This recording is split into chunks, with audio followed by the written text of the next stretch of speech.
Hola a todos, este es Zuko, el zorro curioso.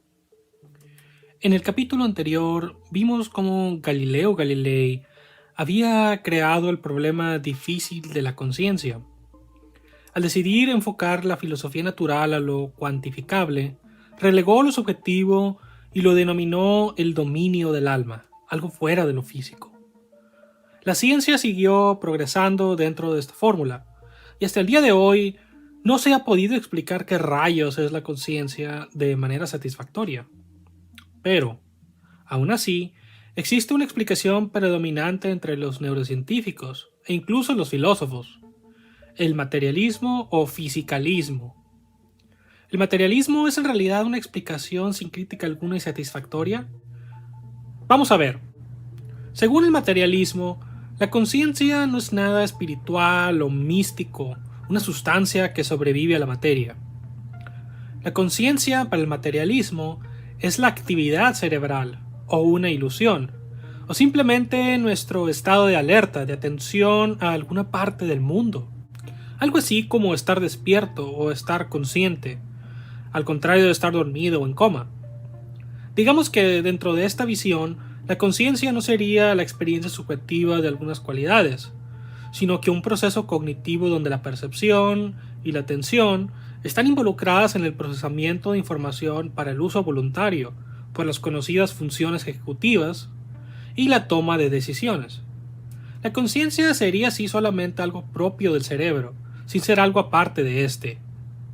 Y mientras que la conciencia es un reto para la neurociencia, no es un problema tan complicado como dicen los filósofos, o al menos eso dirían los partidarios del materialismo. Por ejemplo, para el filósofo Daniel Dennett, la conciencia no es más que una ilusión, un truco creado por el cerebro. Leibniz concibió un argumento llamado el argumento del conocimiento. Leibniz decía que imagináramos que se incrementaba el tamaño del cerebro al punto que pudiéramos entrar en él, entre las neuronas y sus conexiones. Según Leibniz, no importa qué tanto andemos dentro del cerebro, todo lo que veríamos serían mecanismos biológicos y movimientos, pero ninguna evidencia de alguna conciencia.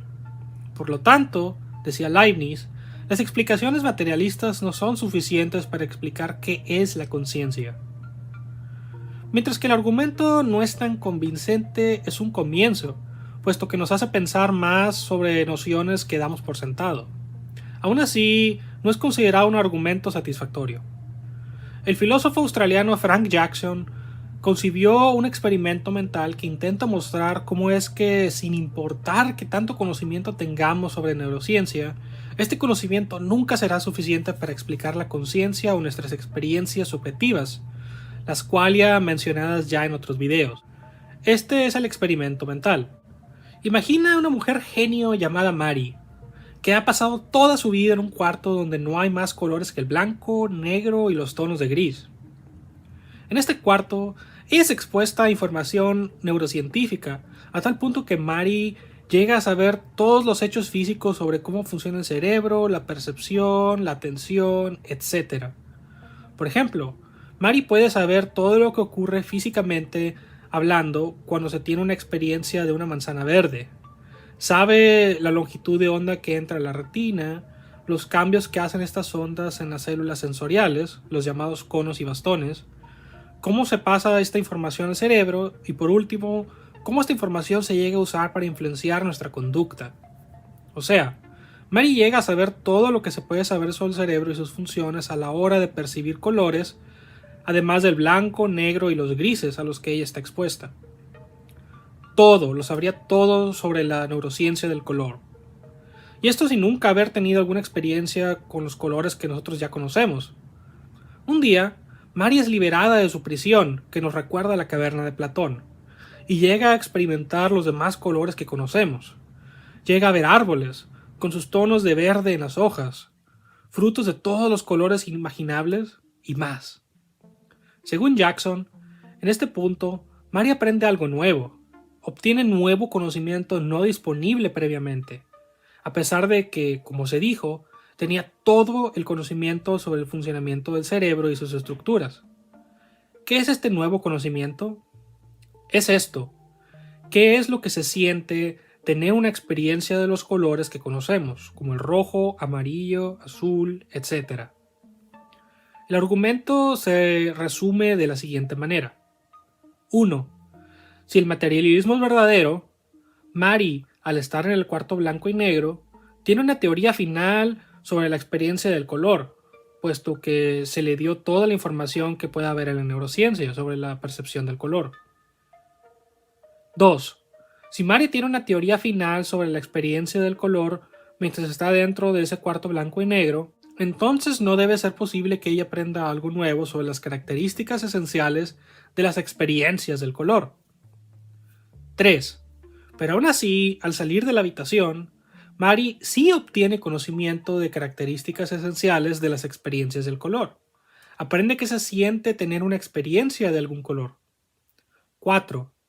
Por lo tanto, en el cuarto blanco y negro, Mari no tiene en realidad una teoría final sobre las experiencias del color, y entonces el materialismo es falso. ¿Qué es lo que deja fuera el materialismo? Las cualidades subjetivas de la experiencia, de lo que estamos directamente conscientes al ver colores o escuchar sonidos, etc. Cuando tenemos una experiencia del rojo, estamos conscientes de la cualidad rojosa, por así decirlo, que la define. Otra forma de explicar esto es, ¿cómo diablos le explicas a una persona que nunca ha visto nada lo que se siente tener una experiencia del color rojo? Incluso si le dieras un libro en braille sobre la neurociencia de la percepción y sensación del color, esta persona no podrá saber lo que es la rojez con solo leer sobre esta neurociencia. No importa que tanto llegue a aprender sobre la neurociencia del color, algún científico con ceguera desde el nacimiento jamás podrá comprender esta experiencia subjetiva, a menos que encontremos cura para la ceguera, claro está. Otro argumento en contra del materialismo es el de los zombies filosóficos. Estos no son zombies como los de Resident Evil o los de Zelda Majora's Mask que aparecen en el cañón de Ikana. No se imaginen a uno de estos zombies filosofando en una escalinata de mármol, pensando si Link está muerto o no. No, estos zombies son personas que se ven idénticas a ti o a mí, pero con un solo detalle. No tienen experiencia subjetiva.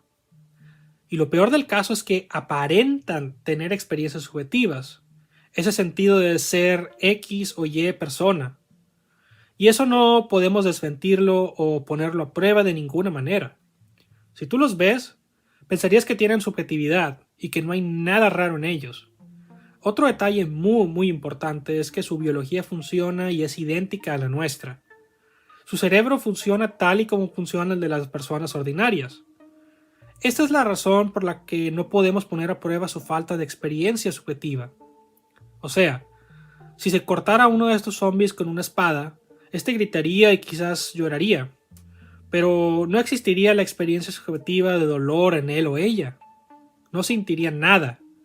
Sería solo una reacción puramente fisiológica, mecánica. Este argumento es parte de lo que se le conoce como el problema de las otras mentes. ¿Cómo estamos seguros si existen otras mentes como la que cada uno de nosotros tenemos, dado que solo podemos observar la conducta externa de otras personas? Una respuesta a este problema es que podemos usar un razonamiento de analogía. Sé que tengo experiencias subjetivas que están correlacionadas con ciertos estados en mi cerebro. Sé que los demás tienen un cerebro que pasa por los mismos estados, y por lo tanto es lo más probable que existan otras mentes como la mía. Pero esto no es un buen argumento para resolver el problema de las otras mentes. Solo porque veo un solo cisne blanco no quiere decir que pueda decir yo con certeza que todos los cisnes son blancos. Solo porque sé que algo aplica a un caso no significa que pueda generalizar legítimamente a todos los demás casos. En el caso de la mente, la única muestra fiable que tengo es mi propia conciencia, la que yo vivo día a día. ¿Y cómo es que todo esto es una crítica al materialismo? El argumento de los zombies filosóficos muestra que no existe contradicción lógica en la idea de que algo con nuestra misma naturaleza física y biológica carezca de una vida subjetiva. Philip Goff resume el argumento de los zombies de esta manera. 1. Si los zombies fueran lógicamente imposibles, podría probar que X persona no es un zombie. 2.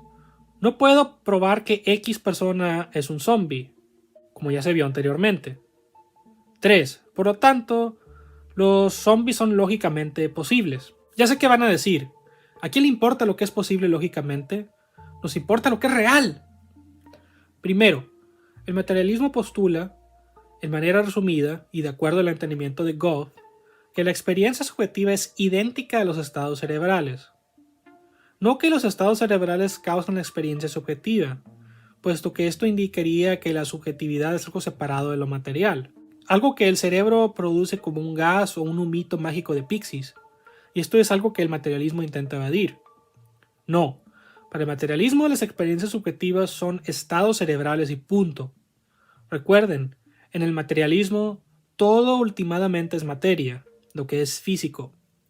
Esta premisa básica del materialismo sigue un argumento lógico llamado el principio de identidad, que es este. Si X y Y son idénticas, entonces es lógicamente imposible que la X exista sin la Y, o viceversa. Si los estados cerebrales y la subjetividad son idénticos, entonces es lógicamente imposible que estos existan por separado. Entonces, cuando el materialismo está basado en premisas de posibilidad lógica, sí importa, y mucho, lo que es lógicamente posible a la hora de determinar si el materialismo es falso. Después de todo, el materialismo postula, usando el principio de identidad, que los estados del cerebro son la subjetividad y que no es lógicamente posible que estos existan por separado. Si existe una contradicción lógica en la premisa que los estados cerebrales no pueden existir sin subjetividad, entonces el materialismo no puede ser verdad, por más materia que haya en el mundo. Pero como ya vimos, existe la posibilidad lógica que la subjetividad exista sin estados cerebrales y viceversa, y por eso algo anda mal con el materialismo. Este es el razonamiento que nos da Goff. 1. Si el materialismo es verdadero, la subjetividad es idéntica a estados cerebrales. 2. Si la subjetividad es idéntica a los estados cerebrales, entonces no es lógicamente posible que estos existan sin subjetividad, o viceversa. 3. Si los zombies son lógicamente posibles, entonces es lógicamente posible que los estados cerebrales existan sin subjetividad. 4. Por lo tanto, si los zombies son lógicamente posibles, el materialismo es falso. 5. Los zombies son lógicamente posibles, como se demostró en los argumentos anteriores. 6. Entonces, el materialismo es falso. Ahora, algunos aún dirán, solo porque lo podemos imaginar o concebir no significa que sea real. O quizá algún día descubramos algo que una el materialismo con lo subjetivo. Estás usando un argumento ad ignorantiam. Bien, hay problemas con estos argumentos. Primero, no se trata de echar a volar la imaginación, sino de entender lo que es lógicamente posible. Lo que es lógicamente posible es lo que esté libre de contradicción. Existe también la posibilidad natural, que es cuando algo es consistente con las leyes de la naturaleza. Decir que solo estamos imaginando cosas o que usamos un argumento ad ignorantiam es mezclar estos dos tipos de posibilidad.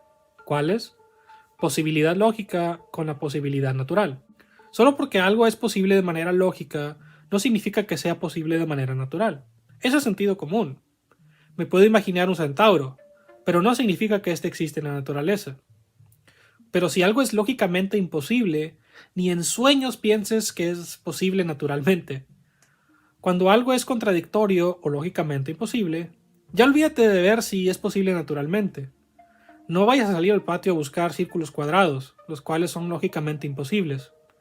Tendrás más posibilidades de encontrarte a un centauro. Pero bueno, ya sabemos que pensar en lo que es lógicamente posible es solo imaginarte cosas. Así que si quieres, sal a buscar un círculo cuadrado y ahí luego me lo enseñas. Yo no me saldré a buscar centauros, más que en los libros de mitología griega o en los mundos virtuales. Hay otro aspecto del materialismo que aún no he discutido, y es la idea de que la conciencia, o sea, nuestra subjetividad, es solo una ilusión.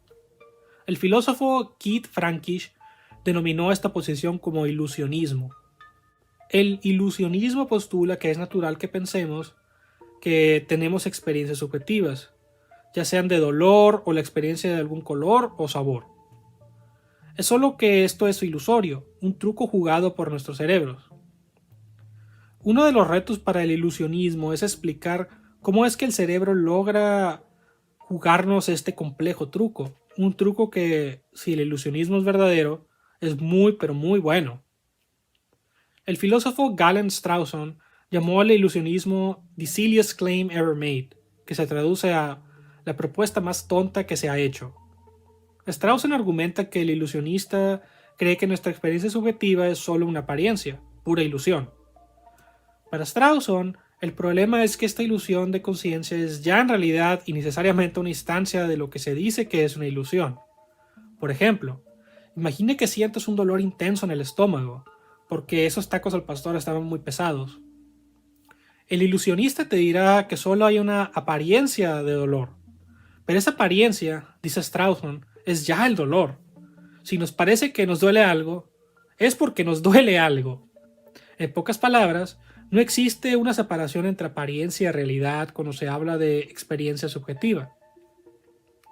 Los proponentes del ilusionismo aseguran que hay evidencia científica a favor de esta visión, pero Goff argumenta que ninguna evidencia lo prueba, y que esta evidencia científica es un hecho de nuestras experiencias. ¿Qué quiere decir esto? Todo nuestro conocimiento del mundo está mediado por nuestra conciencia, por nuestra experiencia subjetiva. Asegurar que hay evidencia científica a favor de que nuestra experiencia subjetiva es una ilusión es una forma de autosabotaje lógico. Aceptar el ilusionismo es minar o debilitar la evidencia científica que supuestamente lo respalda. Es como creerle a alguien que te dice que nunca dice la verdad, solo porque te lo dice. Algo para pensar, ¿no? Bueno, esto es un resumen de las críticas al materialismo que ofrece Goff en su libro Galileo's Error. No son necesariamente argumentos suyos. Goff lo que hace es juntar argumentos que han hecho varios filósofos del pasado y contemporáneos para formar su propio argumento. Debo decir que Goff ha hecho un excelente trabajo en hacer este tema accesible para un público general. ¿Qué piensan ustedes sobre el materialismo? ¿Creen que las críticas que ofrecí en este video son válidas? ¿Tienen ustedes sus propias críticas al materialismo? Háganmelo saber en la caja de comentarios. En fin, se despide Zuko y recuerden atreverse a cuestionar.